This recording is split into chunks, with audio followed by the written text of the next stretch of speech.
আসুন, প্রস্রাব পায়খানা করলে ওই জায়গা ধৌত করার পাশাপাশি কেন উজু করতে হবে? উজুর সাথে প্রস্রাব পায়খানার কী সম্পর্ক? শয়তানের যুক্তিকে ইনশাল্লাহ আজকে সকলের ডাস্টবিনে ছুঁড়ে ফেলে দেব। যদিও আপাতত মনে হচ্ছে শয়তানের যুক্তি হচ্ছে সঠিক। আসুন জানার চেষ্টা করি, কেন প্রস্রাব পায়খানা করলে উজু করতে হয়, উজুর সাথে প্রস্রাব পায়খানার কী সম্পর্ক। আপনাদের সাথে আছি আমি, অ্যাডভোকেট সাজ্জাদ হোসেন।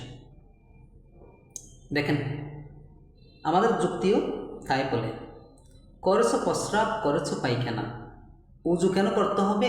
ওই জায়গায় ধৌত করতে হবে, উজু কেন করতে হবে? ইসলামী যারা বিরোধী আছে, নাস্তিক, তারাও তাই বলে। আসুন, কেন প্রস্রাব পায়খানা করলে উজু করতে হবে জানার চেষ্টা করি। ইসলামিক চিন্তাবিদেরা বলতেছেন, মানুষ যখন প্রস্রাব পায়খানা ত্যাগ করে সমস্ত শরীরে ভালো লাগে, আবার যখন প্রস্রাব পায়খানার ব্যাগ আসে, চাপ আসে, তখন সমস্ত শরীর পা থেকে মাথা পর্যন্ত খারাপ লাগে এবং ইনেকটিভ হয়ে যায়।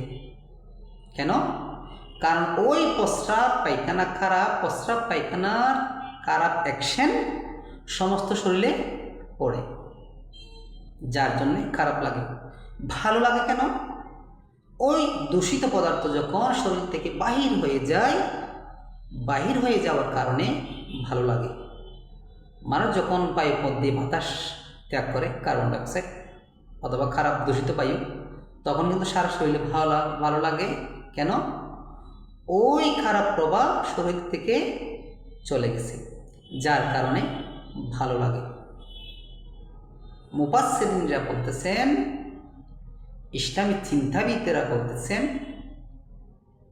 তোমার যখন প্রস্রাব পায়খানা হয়, তোমার শুধু উজু নয়, তোমার উচিত ছিল সমস্ত শরীর ধৌত করা, শুধু উজু নয়।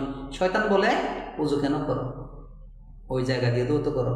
মুফাসসিরিনরা বলতেছেন, যখন প্রস্রাব পায়খানা করো তখন শুধু ওই জায়গা নয়, শয়তান বল ওই জায়গা।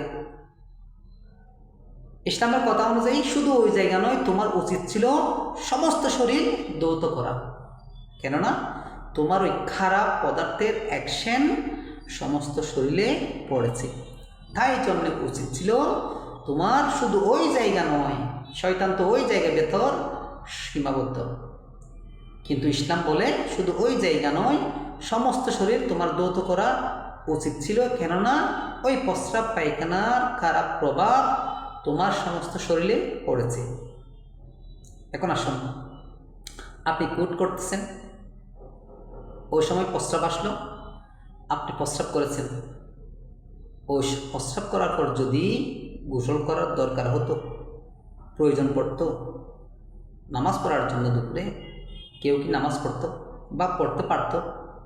এখন আসুন, ডেলি আপনি প্রস্রাব করবেন 12 থেকে 14 বার। 14 বার যদি গোসল করতে হয়, কেউ কি গোসল করত? কেউ কি নামাজ পড়তো? মুসলমানদের জন্য কঠিন হয়ে কি যেত না?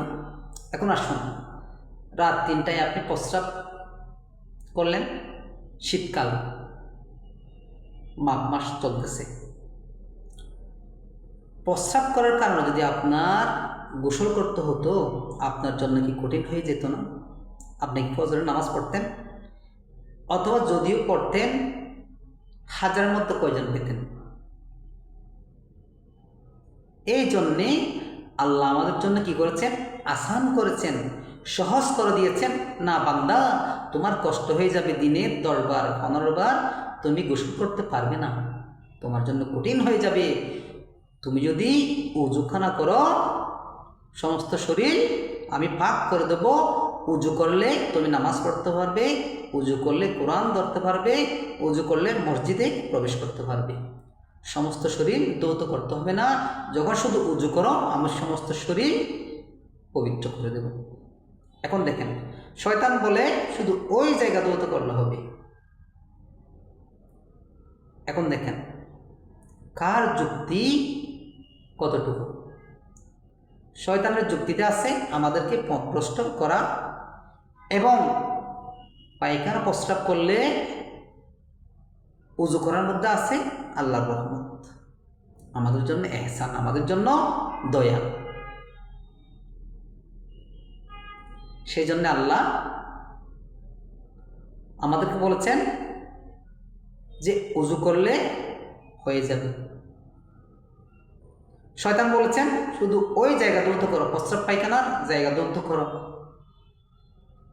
শয়তান তো ওখানে সীমাবদ্ধ, কিন্তু ইসলামিক চিন্তাবিদেরা বলতেছেন যেহেতু তুমি প্রস্রাব পায়খানা করেছ, তোমার সমস্ত শরীর দূষিত হয়ে গেছে, তোমার উচিত সমস্ত শরীর দৌত করা। আল্লাহ বলতেছেন না, শুধু উজু করলে, তোমার সমস্ত শরীর দৌত করলে যে পবিত্র হতে, উজু করলেও একই পবিত্র আমি করে দেব। দেখেন এবার শয়তানের যুক্তি কোথায়, আল্লাহর রহমত কোথায়। এই জন্য ভাইয়েরা, যুক্তিতে মুক্তি নাই, মুক্তি আছে মানাতে, মানার মধ্যে আছে কামিয়াবি। শয়তানের যুক্তি তো শয়তানকে শয়তান করে দিয়েছে, এত বড় আল্লাহর একজন ওলি ছিল। বিষয়টা ইন্টারেস্টিং না?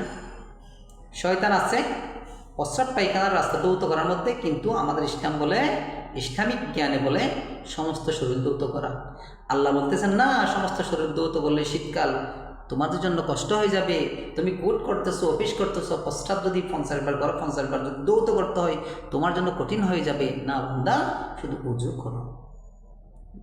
দেখেছেন প্রস্রাব এবং উজুর সাথে সম্পর্ক কোথায়? ইসলামের সাথে প্রস্রাব এবং উজুর সম্পর্ক, শয়তানের সাথে প্রস্রাব এবং উজুর সম্পর্ক কোথায় দেখেন। যার কারণে ভাইয়েরা, আমরা জানি আর না জানি,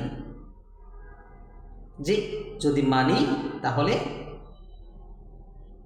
আমাদের জন্য লাভ। আসুন যুক্তিতে মুক্তি না খুঁজে আল্লাহর হুকুমের মধ্যে, আল্লাহর আদেশের মধ্যে মুক্তির চিন্তা করি। এই অদমের জন্য দোয়া করবেন যাতে আপনাদের খেদমতে ইসলামের গুরুত্বপূর্ণ বিষয় আমি আপনাদের সামনে তুলে ধরতে পারি। আসসালামু আলাইকুম ওয়া রাহমাতুল্লাহি ওয়া বারাকাতুহু।